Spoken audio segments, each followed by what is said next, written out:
Salut les cathos, heureux de vous retrouver pour une nouvelle vidéo. J'espère que vous allez bien, j'espère que vous avez passé une bonne semaine. Voilà les cathos, aujourd'hui notre vidéo va être sur le jeudi saint. C'est quoi et qu'est-ce qu'il représente. Voilà, donc comme nous pouvons le voir sur cette petite image que j'ai mis devant la caméra, eh ben, nous voyons Jésus qui tient quelque chose à la main, avec tous ses disciples autour, une table est dressée. Apparemment, nous pouvons y discerner un repas et quelque chose que Jésus montre à la main. Voilà. Donc, en fait, ce que cela représente, c'est la dernière scène. La Sainte Seine, comme elle est appelée. Voilà. J'aimerais vous lire... voilà, dans Matthieu 26, verset 26, il est écrit: pendant le repas, Jésus prit du pain, prononça la bénédiction, le rompit et le donna à ses disciples en disant: prenez, mangez, ceci est mon corps. Puis prenant une coupe et rendant grâce, il la leur donna en disant: buvez-en tous, car ceci est mon sang, le sang de l'alliance répandu pour la multitude, en rémission des péchés. Je vous le déclare. Désormais, je ne boirai plus de ce fruit de la vigne jusqu'au jour où je boirai un vin nouveau avec vous dans le royaume de mon Père. Voilà donc dans cette scène, Jésus, par un miracle qui sort de l'ordinaire, à travers du pain, comme nous le voyons, il prend, il rend grâce, il fait une bénédiction et il nous le donne comme son corps. Et il fait de même pour la coupe, qui est du vin. Et après avoir rendu grâce, il le donne en nous expliquant que c'est son sang versé pour la multitude en rémission des péchés. Voilà. Donc, comment comprendre ce mystère? Comment un simple pain pourrait devenir le corps du Christ et du simple vin pourrait devenir le sang du Christ? Voilà. En fait, à ce moment-là, Jésus nous délivre un mystère extraordinaire. D'abord, il institue l'Eucharistie, qui est le corps et le sang versés pour nous. Et il institue la messe. Pour les gens qui se poseraient la question d'où vient la messe et pourquoi la faire, la messe prend tout son sens grâce à Jésus, justement, qui a donné ce mystère le mystère eucharistique, et il a dit: vous ferez cela en mémoire de moi. C'est pour ça que l'Église, depuis 2000 ans, tous les jours, refait mémoire de cette scène et de ce mystère eucharistique. Voilà, donc pour ceux qui se poseraient la question, le jeudi saint, c'est quoi? C'est surtout l'institution de la messe, mais surtout l'institution de l'Eucharistie. Le corps et le sang du Christ qui sont donnés à la messe pour tout le monde. Car dans la messe, il nous est dit que tout le monde est invité. Hein. C'est pas réservé à une élite. Tout le monde peut s'approcher de cette table et boire à cette coupe et manger à ce corps. Voilà. Le pain, est pour une large part de l'humanité un élément si essentiel de la nourriture qu'il est devenu le symbole même de ce qui est nécessaire à la vie. À la sueur de ton visage, tu mangeras ton pain, dit Dieu à Adam selon le récit poétique de la Genèse. Vous voyez, déjà dans la Genèse, on parlait déjà de pain. Aux yeux des croyants, du reste, ce pain n'est pas seulement fruit du travail de l'homme, mais tout en autant don de Dieu. Donne-nous notre pain de ce jour, du fait même de la place qu'il tient dans la vie des hommes. Le pain fournit quantité d'images et de symboles auxquels l'Ancien Testament recourt à une progression qui atteint son sommet, lorsque le Christ se fait lui-même pain à manger pour que ses disciples aient la vie éternelle. Le pain est d'abord un élément de la vie en communauté. Le recevoir de quelqu'un, c'est reconnaître une relation de dépendance. Le manger avec quelqu'un, c'est le signe d'un lien d'amitié, comme il est écrit dans le psaume 41:10. Le partager avec la famille, c'est un devoir religieux, comme nous dira Ézéchiel dans 18:7.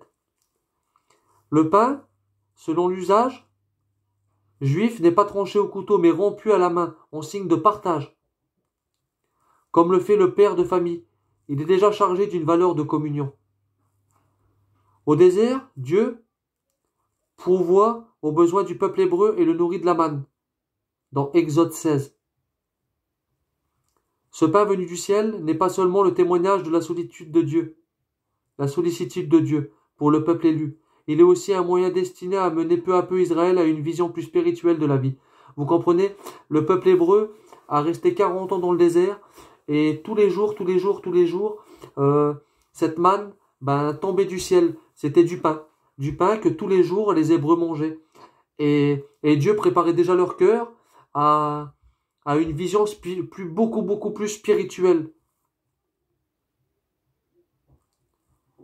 Car l'homme ne vit pas seulement de pain, mais de toute parole qui sort de la bouche de Dieu, fait précisément dire le Deutéronome à Moïse à propos de la manne. Les prophètes ne cessent d'insister sur le sens spirituel à donner à la vie. Pourquoi dépenser votre argent à une autre chose que du pain, votre salaire à ce qui ne rassasie pas? Isaïe 55, 2. Ainsi se prépare le langage que le Christ tiendra à propos du pain de vie, la multitude des pains.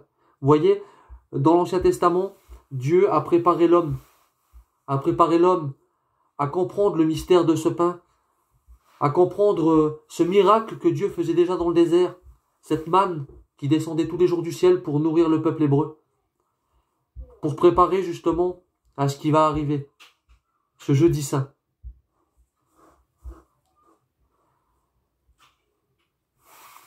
Ainsi se prépare le langage que le Christ tiendra à propos du pain de vie, la multiplication des pains. Donc ça, c'est le miracle dans l'évangile où Jésus, avec une petite corbeille de pain, nourrit des milliers de personnes. On voit ça dans Matthieu 14, versets 13 à 21, dans Marc 6, 30-44 et dans Luc 9, 10 à 17. Témoigne que Jésus prend lui aussi en compte les besoins concrets de l'existence humaine et symbolise les dons surabondants de Dieu. En fait, là, à ce moment-là, Jésus nous montre que lui aussi peut nourrir de pain tous les gens, mais qu'il n'est pas venu pour ça. Surtout, elle fournit l'introduction à une vue plus élevée et plus exigeante de la vocation de l'homme. La clé de cet enseignement, par le geste de la parole, est donnée par l'évangile de Jean, dans Jean 6, qui rapporte le discours de Jésus après la multiplication des pains. C'est lui, Jésus, le véritable pain venu du ciel, le pain de Dieu, le pain de vie. Celui qui mangera de ce pain vivra éternellement, nous dira Jésus. Celui qui consomme ma chair et boit mon sang porte la vie en lui, et je le ressusciterai. Jean 6, 51. L'Eucharistie instituée le jeudi saint est déjà tout entière préfigurée dans ces paroles. La prière apprise par le Christ à ses disciples les invite à demander à Dieu, jour après jour, ce pain nécessaire à la vie. Matthieu 6, 9, 14. Vie au sens physique, tout en autant qu'au sens plus large de vie en Dieu. Vous voyez, nous avons vu que depuis les origines, l'homme cherche la nourriture de la vie véritable. Israël, au désert, risquait de mourir de faim. Le Seigneur l'avait alors gratifié d'une nourriture mystérieuse, donc cette manne, venant du ciel, chaque jour renouvelée. Cependant, le peuple, il y a un moment, s'était lassé de ce pain de misère. Il attendait confusément une autre nourriture et un autre repas. Après avoir multiplié des pains pour nourrir une foule, désemparé, Jésus se réfère à ce signe de la manne pour faire entendre qu'il est le vrai pain de vie. Il est dans le don de sa parole qui nourrit et de sa vie offerte en sacrifice. Le pain que je donnerai, c'est ma chair, donnée pour que le monde ait la vie. Si vous ne mangez pas la chair du Fils de l'homme, et si vous ne buvez pas son sang, vous n'aurez pas la vie en vous. Celui qui mange ma chair et boit mon sang a la vie éternelle, et moi, je le ressusciterai au dernier jour. Ces paroles sont très fortes, les cathos. En effet, ma chair est la vraie nourriture, et mon sang est la vraie boisson. Jean 6, 51 à 55. Le pain consacré est destiné à être mangé, et le vin consacré à être bu. La vie que Jésus propose dans cette nourriture est une vie réellement donnée, une vie qui ressuscite, et fait vivre par le don qu'à son tour, elle suscite. Vous voyez, Jésus, dans sa vie qu'il est venu accomplir sur cette terre, est venu apporter autre chose que ce que les Hébreux, Israël, avaient reçu dans l'Ancien Testament. Eux avaient reçu un pain qui les nourrissait, qui les faisait vivre, mais une nourriture terrestre, comme tous les jours que tu prends ton repas chez toi. Et Jésus, il est venu annoncer un autre pain. Vous voyez, dans la manne, le pain descendait du ciel. Eh bien Jésus, lui aussi, se déclare comme le pain, mais le vrai pain, cette fois-ci. Pas un pain qu'on pourrait dire qui viendrait de Chine et qui nourrirait seulement l'estomac. Lui se déclare comme le vrai pain, le Made in USA. Et il nous dit que celui qui mange de ce pain vivra éternellement. Et c'est ce qu'il nous donne ce jeudi saint, les cathos. Ce pain de vie. Ce pain de vie, ce sang répandu pour les péchés qu'il nous donne ce jeudi saint. Et c'est très fort. Pour ceux qui ne connaissent pas ce mystère eucharistique, pour ceux qui ne connaissent pas le troisième sacrement de l'Église, pour ceux qui ont reçu le baptême, sûrement étant bébé, il faut continuer à écouter les vidéos et continuer à apprendre. Car derrière le baptême, il y a d'autres mystères à découvrir en Jésus. Derrière le baptême, il y a la confirmation. La confirmation, c'est l'Esprit Saint qui vient en plénitude. C'est toi qui, cette fois-ci, t'approches de Dieu. À ton baptême étant petit, c'est tes parents qui t'ont amené. Cette fois-ci, c'est toi qui va à Dieu et qui demande vraiment d'être confirmé dans cette église pour justement atteindre cette scène, cette Eucharistie, cette communion au Christ, cette communion à tes frères et sœurs en Christ, pour justement avoir la vie éternelle et que Jésus, comme il l'a promis, te ressuscite au dernier jour. Voilà. Mais à travers ce pain et ce vin qui est donné à cette scène et qui est donné à l'église tous les jours et surtout le dimanche, pour ceux qui vont surtout à la messe le dimanche, nous confessons donc unanimement que la présence réelle, vivante et agissante du Christ est dans ce sacrement. Vous voyez, c'est pas un simple morceau de pain ou alors du simple vin. Pour celui qui va communier, c'est vraiment et réellement le corps, le sang, l'âme et la divinité du Seigneur Jésus-Christ que tu prends en toi. Vous voyez, c'est pas une simple représentation, c'est pas une simple mémoire, un simple souvenir. C'est réellement présent le Christ dans toute sa grandeur, dans toute sa splendeur, qui vient et qui te transforme jour après jour avec cette communion. Et vous voyez, le discernement du corps et du sang du Christ requiert la foi. Il faut absolument y croire pour recevoir des effets. Car le Christ sera là présent dans ton cœur. Mais si tu n'y crois pas, comment pourrais-tu, toi, de ton côté, le faire agir? Cependant, la présence du Christ à son Église, dans l'Eucharistie, ne dépend pas de la foi de chacun. Car c'est le Christ lui-même qui a donné ce sacrement. Vous comprenez? Demain, des gens auront beau vous dire que le Christ n'est pas complet dans le pain et n'est pas présent dans le sang.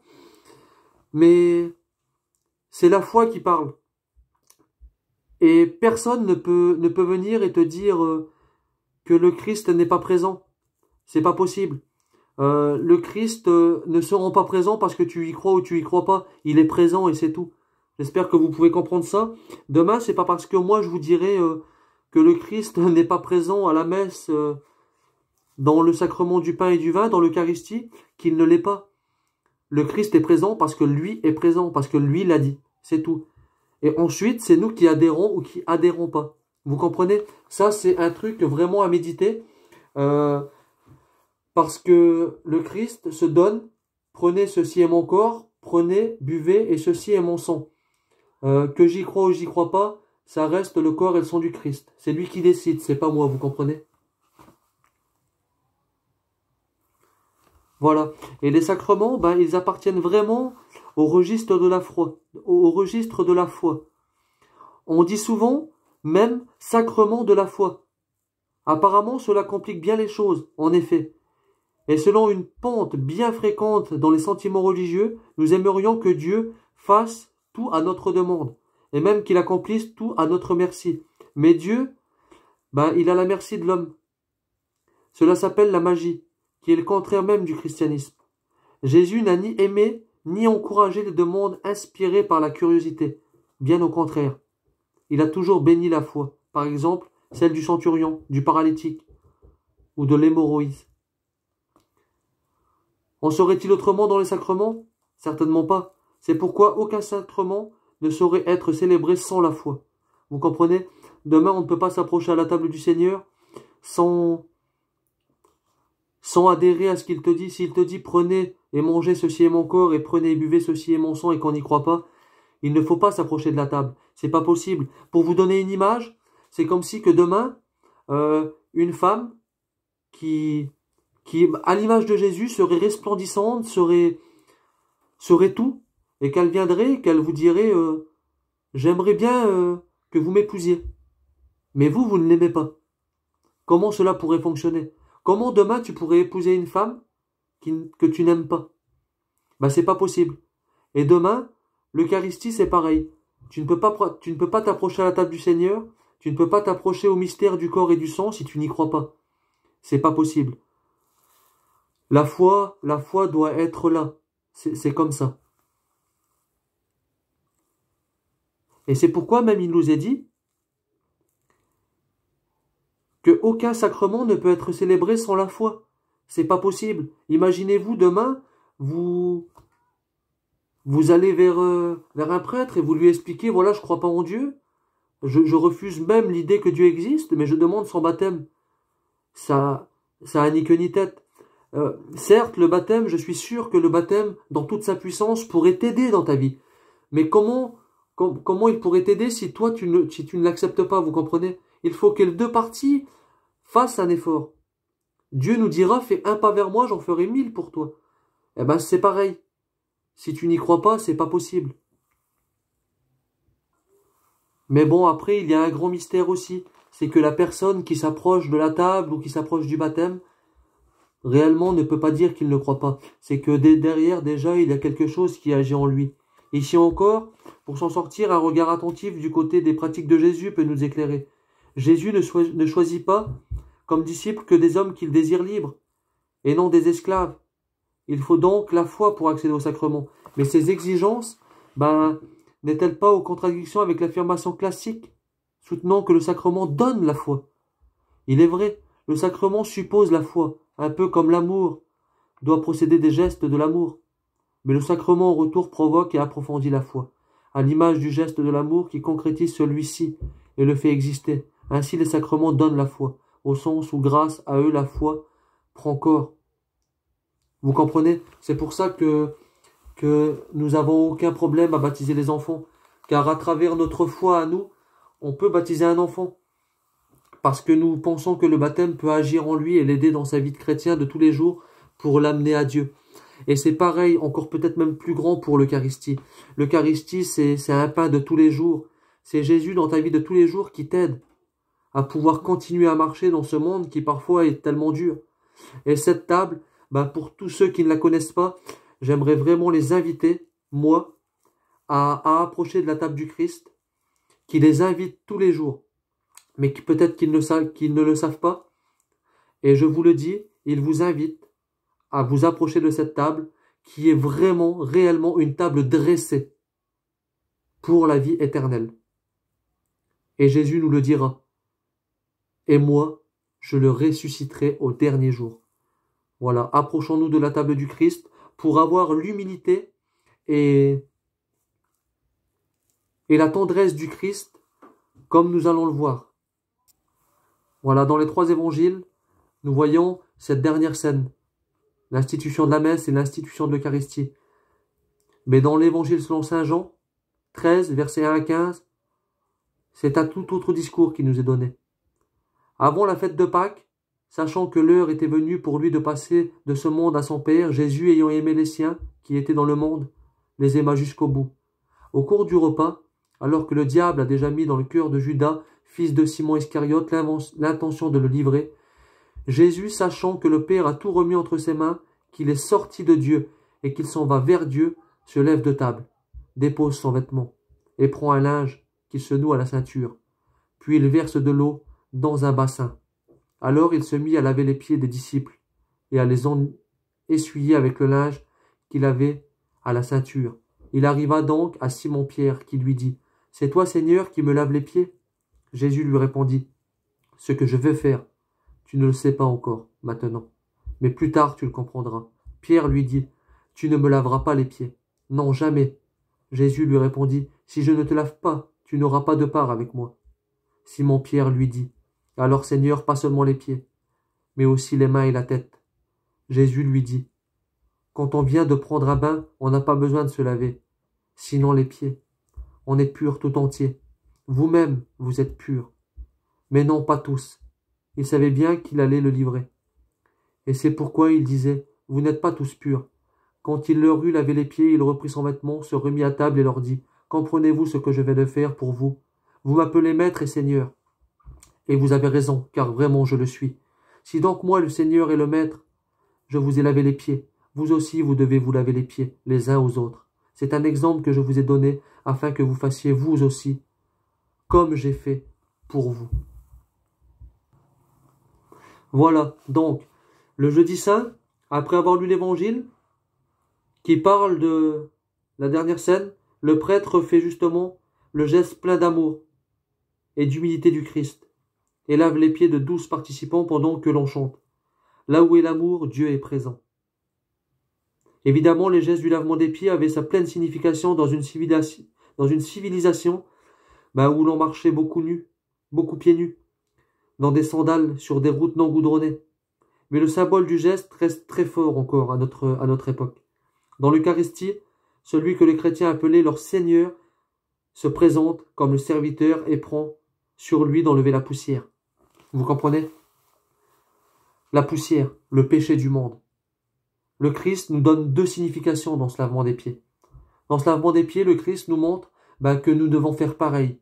Et cette Eucharistie, ce corps, cette communion, nous aide justement à apaiser.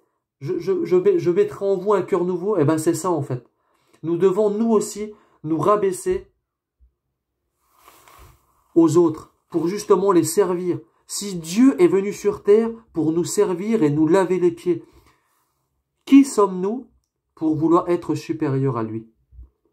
Personne. Jésus nous demande, nous aussi, de nous servir les uns les autres. Aimez-vous les uns les autres comme je vous ai aimé. Et c'est pour ça que Jésus a lavé le pied de ses disciples. Pour nous montrer que il faut être plein d'humilité, plein d'amour. Et loin, très loin de l'orgueil pour oser laver les pieds de quelqu'un. Mais laver les pieds, c'est pas simplement se rabaisser à lui laver les pieds.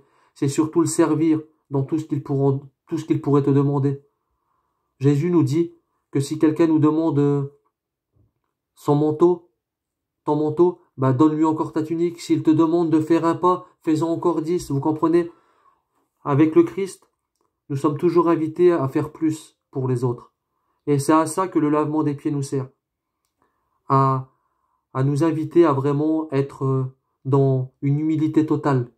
Être disposé à cette vie éternelle qu'il propose par cette Eucharistie. Et l'autre sens, c'est que enlever cette poussière. Jésus te lave. Cette poussière, c'est le péché du monde. Vous comprenez? Jésus, par cette scène, nous montre que le péché n'aura plus de valeur sur nous. À travers le Christ qui va rentrer dans sa passion, un vendredi saint, que nous verrons dans une prochaine vidéo, nous verrons que le Christ, à sa résurrection, nous lave de tout ça. Amen. Voilà les cathos. Alors cette vidéo, les cathos, c'était vraiment sur le jeudi saint. C'est vraiment pas pour rentrer en profondeur dans une grande étude sur l'Eucharistie. Nous n'étions pas là pour ça. Aujourd'hui, nous essayons simplement d'expliquer tranquillement ce que peut être le corps du Christ et le sang du Christ donné à la messe et à cette scène du jeudi saint. Voilà. Donc, tout doucement, voilà, le mystère est dévoilé. Mais pour des études un peu plus approfondies, il faut attendre encore un peu, préparer nos cœurs et surtout continuer à écouter un peu les vidéos pour ceux qui découvrent tous ces mystères. Voilà. J'aimerais vous laisser sur un petit texte que j'ai sous les yeux, qui est d'Augustin, évêque d'Hippone, Afrique du Nord, en 430. Donc ce texte n'est pas d'aujourd'hui. Comme vous voyez, nous avons aussi des écrits qui sont très très vieux. Voilà, 430. Hein. Mes frères, ces mystères portent le nom de sacrement, parce que l'apparence ne correspond pas à leur réalité profonde. Que voit-on? Un objet matériel, mais l'esprit discerne une grâce spirituelle. Veux-tu comprendre ce qu'est le corps du Christ? Écoute l'apôtre dire aux fidèles, vous êtes le corps du Christ et ses membres. Si donc vous êtes le corps du Christ et ses membres, c'est votre propre symbole qui repose sur la table du Seigneur. C'est votre propre symbole que vous recevez. À ce que vous êtes, vous répondez Amen. Et cette réponse est votre adhésion. Tu entends le corps du Christ et tu réponds Amen. Sois un membre du corps du Christ, afin que ton Amen soit vrai. Voilà. Vous voyez, ce texte est très beau, parce que demain, tu ne peux pas t'approcher de la table du Seigneur. Tu ne peux pas communier à son corps et à son sang si tu ne fais pas des efforts sur toi-même. Si tu deviens pire ou que tu deviens encore plus méchant ou que tu fais encore moins d'efforts, vous comprenez. Le Amen, c'est pas que discerner le corps du Christ. Le Amen, c'est aussi discerner à travers le corps du Christ. Bah toi aussi, tu fais partie de ce corps. Est-ce qu'il est compatible?